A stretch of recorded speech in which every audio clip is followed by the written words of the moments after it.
Con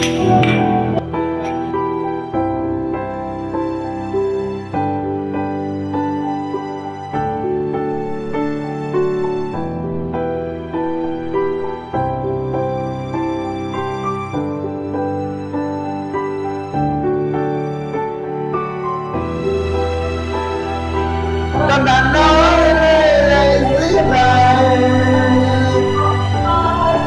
là sẽ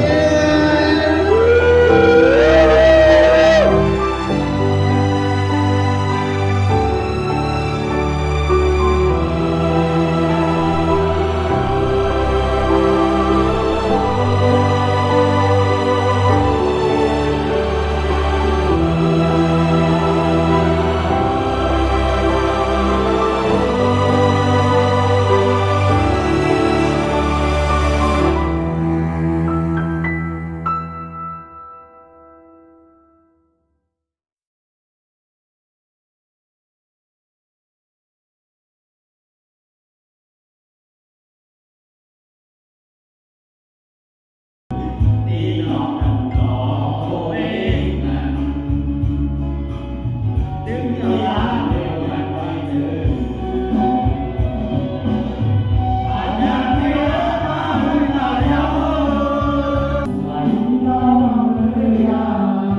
để không bỏ lỡ